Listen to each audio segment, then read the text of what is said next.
How do you conquer a virus? This question is really important to us all at the moment. But look, it's not a question of can you, it's a question of how do you. It's a hopeful question, it's optimistic, because viruses have been conquered before. We are living in sad, difficult times. But in this assembly presentation, I want to show you how a killer virus was defeated in the past. And this will show you why some of the things that might happen in the next weeks and months as we start to tackle coronavirus are happening. Because basically, in one form or another, they've all been used effectively before.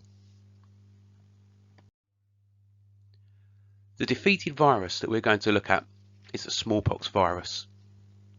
Smallpox was a terrible killer disease, far more deadly than our current coronavirus. It had a 30% mortality rate, whereas coronavirus seems to have a mortality rate of less than 2%. It too was an airborne virus, spread by tiny droplets in the air, and when it took hold, it led to an awful rash that covered the body. And as the disease became more serious, it led to organ failure and then painful death. If people survived, they were often left disfigured for life. And smallpox was around for a long time, possibly tens of thousands of years. It was definitely around 3,000 years ago. The mummy of an Egyptian pharaoh, Ramesses V, shows signs of smallpox scarring. That's our picture on the left. And smallpox devastated lives across the world until only 50 years ago. The conquest of smallpox started over 200 years ago. An English doctor, Edward Jenner, who worked in Gloucestershire, noticed that milkmaids, these were women who milked cows, seemed to be immune to smallpox. And he researched the reasons for this and found that if a milkmaid had had cowpox, which is a milder disease, they did not catch smallpox. Jenner carried out experiments and he injected a young boy with cowpox matter from a dairymaid's arm. And then days later he injected smallpox into the boy, and the boy did not develop smallpox. This incredible discovery was the foundation for the later development of many other vaccines, even though Jenner could never explain how his vaccination worked.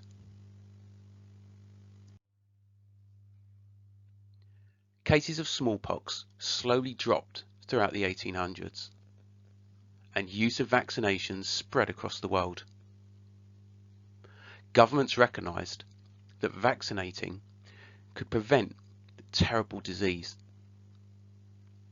But even though many people were worried and scared about vaccination, partly because it couldn't be explained, and remember, people at this time didn't even know that germs cause disease, vaccination campaigns and laws forced rates of the infection of smallpox to fall, and epidemics became less frequent. And by the mid-20th century, smallpox was rare in developed countries. There were still outbreaks in some parts of Asia and Africa though. So the World Health Organization, and that's an organization you might have heard about recently, decided to take action. The World Health Organization, or the WHO, is a UN agency that's responsible for international public health. It's based in Geneva in Switzerland.